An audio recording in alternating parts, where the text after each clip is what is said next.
10176 Fakultas Ilmu Sosial dan Ilmu Politik, Prodi Administrasi Negara.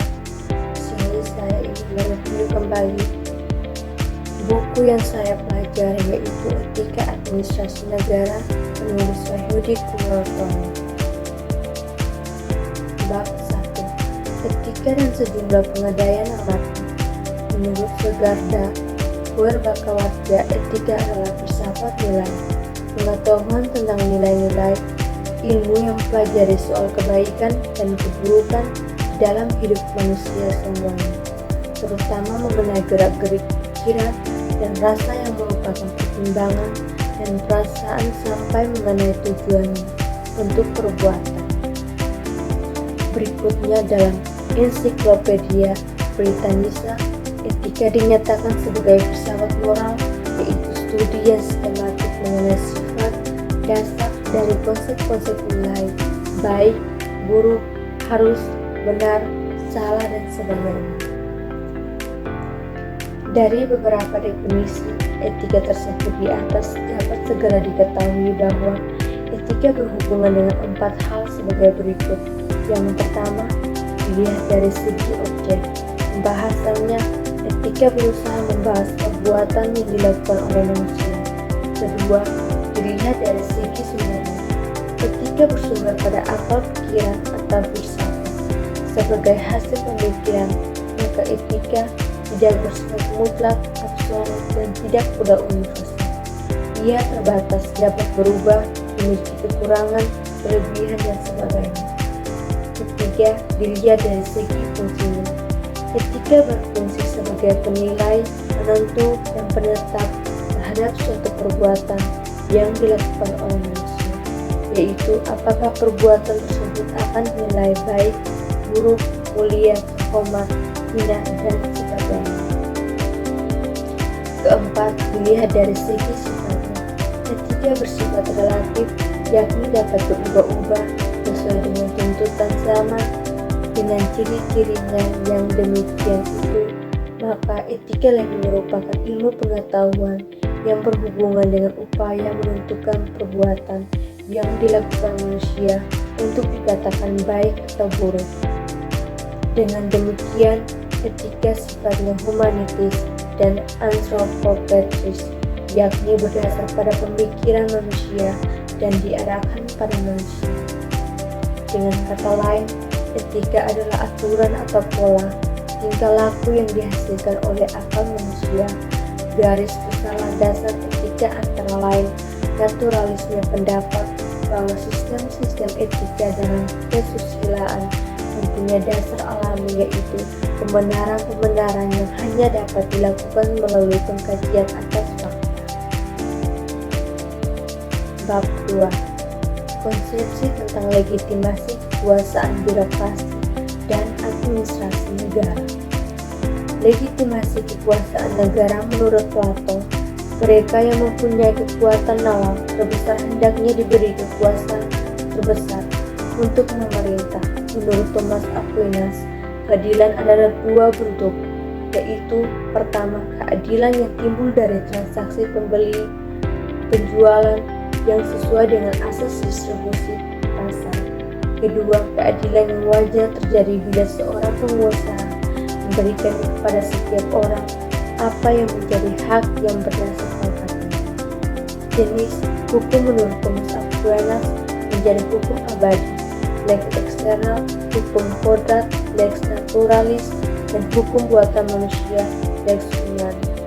Kuasa negara menurut Niccolo Machiavelli menyatakan bahwa sebelum penguasa dapat berbuat baik kesejahteraan rakyatnya, pertama-tama ia lakukan adalah menyelamatkan kekuasaan itu sendiri. Demokrasi merupakan sistem pemerintahan di mana kekuasaan terletak pada mayoritas masyarakat. Pelaksananya dilakukan melalui wakil-wakil yang terpilih dengan menjamin hak minoritas. Demokrasi berlandaskan pada keyakinan, nilai, dan martabat manusia, mengandung implikasi adanya konsep kebebasan manusia serta memiliki aturan hukum. Untuk menghasilkan demokrasi, yang memuaskan para pemilih. Dalam sistem ini terdidik perasaan bernegara di antara warga negara, kesempatan yang luas untuk membicarakan isu-isu kenegaraan, keharusan untuk memilih orang yang berwatak baik dan terlatih dalam mengenai urusan-urusan publik, kebebasan untuk melaksanakan reformasi perangkat dan penata pemerintah serta distribusi kemakmuran yang lebih. Dalam negara demokratis, birokrasi merupakan alat untuk menjembatani kebijakan-kebijakan administratif yang diambil pengusaha dengan aspirasi rakyat mendelegasikan wewenang kepada pengusaha sendiri. Birokrasi awalnya dibentuk supaya keputusan pemerintah dapat dilaksanakan dengan sistematis melalui aparat-aparat negara. Keputusan politisi yang telah ditetapkan akan bermanfaat ketika dilaksanakan oleh birokrasi yang tanggap, sistematis, dan efisien. Tujuan dibentuknya birokrasi supaya kepentingan-kepentingan umum dapat dipenuhi melalui serangkaian yang sama bagi semua pihak. Birokrasi memiliki sistem pertanggungjawaban hierarkis yang bermuara pada lembaga-lembaga perwakilan rakyat untuk melaksanakan tugas-tugasnya. Aparat birokrasi diberi kekuasaan bertindak sesuai dengan peraturan yang ada. Kepercayaan warga negara tergantung kepada layanan-layanan yang diberikan apakah memuaskan dan persyaratan-persyaratan yang diberikan masuk akal serta pelayanan kepada semua warga negara dilaksanakan secara adil. Bab G. Kebijakan publik sebagai keputusan-keputusan yang mengandung konsekuensi moral. Keberhasilan tatanan publik setelah suatu negara mengalami peningkatan ekonomi harus dibarengi dengan terwujudnya keadilan sosial. Tujuan dari keadilan sosial yaitu tersusunnya masyarakat yang seimbang sehingga setiap warga negara dapat memenuhi kehidupan yang layak. Partisipasi masyarakat sebagai warga negara sangat beraneka ragam, tidak hanya sekedar berkumpul di suatu tempat tertentu untuk mendengarkan penjelasan mengenai program-program yang dirancang oleh pemerintah. Secara umum, partisipasi warga negara dapat dibedakan menjadi 4 macam. Yang pertama, partisipasi dalam pemilih, electoral participation. Partisipasi ini bersifat nasional dan mudah dilihat. Aktivitas partisipasi masyarakat dalam pemilih, hal ini memiliki wakil rakyat atas seorang pemilih. Seorang birokrat memiliki kewajiban moral terhadap setiap warga negara untuk memberikan pelayanan publik sebaik-baiknya. Moral individu berarti bahwa dalam hubungannya dengan orang lain harus mengikuti norma etis dan melaksanakan kewajiban sebagai bertanggungjawaban antar manusia. Moral kolektif terbentuk karena tergabungnya pertanggungjawaban dalam suatu kelompok, sehingga proses tindakan etis tersebut karena persetujuan antara individu atau kelompok yang terpengaruh oleh aktivitas mereka. Pengambilan keputusan oleh pejabat negara harus berdasarkan kepentingan warga negara dan dilakukan oleh individu, sehingga pembinaan moral yang paling efektif terdapat pejabat adalah pembinaan moral individu sehingga menghasilkan pejabat yang inisiatif, ketegasan, keberanian, jujur, dan peka terhadap masalah publik. Untuk terciptanya suatu proses administrasi negara yang adil dan kondisi kerja yang dinamis, makanya seluruh aspek sistem pertanggungjawaban secara proporsional menjadi persyarat yang sangat penting. Menilai tindakan-tindakan seseorang apakah tidak sesuai dengan norma etika atau belum, tidaklah mudah pelayanan publik akan mencapai tujuannya apabila konsep moralitas legal mendasari keputusannya dan tidak ada penyalahgunaan wewenang yang sering dilakukan pejabat mengenai ketidakjujuran, perilaku yang buruk, konflik kepentingan, melanggar peraturan perundangan, perilaku yang tidak adil pada bawahan, pelanggaran terhadap prosedur, tidak menghormati kehendak pembuatan peraturan perundangan, pemborosan, menutupi kesalahan, kegagalan mengambil prakarsa. Bab 4. Korupsi dan pita merah. Korupsi adalah pelanggaran tanggung jawab pada masyarakat dapat berbentuk penyalahan, kecurangan, atau manipulasi dengan karakteristik tidak mengandung kekerasan, ketidakjujuran, dan penyembunyian kenyataan. Sedangkan nepotisme adalah usaha-usaha yang disengajakan oleh seseorang pejabat dengan memanfaatkan kedudukan yang jabatannya untuk menguntungkan posisi pangkat dan karir diri sendiri, pemilih, atau kawan dekatnya dengan cara yang tidak adil. Atau unsur-unsur dominan yang melekat pada tindakan korupsi meliputi setiap korupsi bersumber kepada kekuasaan yang dilegaskan. Korupsi melibatkan fungsi ganda yang kontradiktif dari pejabat-pejabat yang melakukannya. Korupsi dilakukan dengan tujuan untuk kepentingan pribadi, klik, atau kelompok orang. Yang korupsi biasanya berusaha untuk merahasiakan pembuatnya.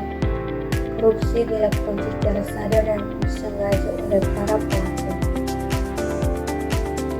Kemampuan badan pengawas seperti partai politik, lembaga legislatif, dan pers mempengaruhi tumbuhnya korupsi. Hukum yang ditegakkan untuk para pelaku korupsi harus efisien, rasional, dan para penegaknya memiliki integritas tinggi dalam menegakkan, karena apabila tidak demikian, pelaku korupsi yang dianggap akan dapat membeli hukum dari segi struktur korupsi dapat tangkal melalui cara sistematis keluar, memperbaiki kelemahan sistem politik dan sistem administrasi, di mana birokrasi sebagai pokoknya, atau dalam kata lain yaitu mendayagunaikan segenap suprastruktur politik maupun infrastruktur politik dan pembenahan birokrasi. Kelima, etika administrasi. Etika administrasi dalam praktik. Negara Indonesia telah menerapkan sistem birokrasi, pemerintahan yang baik dan kesepakatan dari masyarakatnya, yaitu sebuah prinsip demokrasi dengan asas kedaulatan rakyat. Bahwa kekuasaan tertinggi dalam pemerintah negara itu dipegang oleh rakyat, dari rakyat, untuk rakyat, oleh rakyat, dan oleh rakyat. Pada sistem demokrasi Indonesia berasas kedaulatan rakyat ini dijalankan melalui asas permusyawaratan dan perwakilan. Selain itu juga ada pembagian tugas kekuasaan untuk lembaga legislatif, eksekutif, dan yudikatif. Cara administrasi untuk memilih alternatif tindakan dan pengambilan keputusan oleh pejabat pemerintah secara efektif dan efisien dengan mempertimbangkan nilai judisial yang berlaku, yaitu berdasarkan nilai-nilai keadilan yang dianut dalam ketatanegaraan dan kemasyarakatan. Terkaitan antara lembaga judisial dan lembaga administratif terkait dalam hal penguasaan, yaitu adanya interaksi kooptasi, yang artinya para hakim memiliki kemampuan memperbaiki institusi dan para administrasi memiliki kemampuan mengurangi campur tangan judisial. Hal kultur administrasi baru menekankan nilai prosedural dan keadilan yang diutamakan dari ekonomi dan efisiensi, sehingga berwujud pada perlakuan hak yang adil, birokrasi dan representatif, dan birokrasi partisipatif untuk mengendalikan dan mengawasi pelaksanaan administrasi negara secara judisial.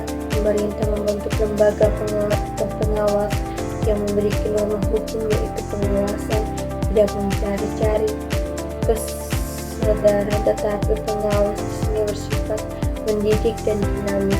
Seorang pengawas harus memiliki kemampuan teknis, kognitif, maupun efektif yang lebih baik dari kepada yang berkuasa.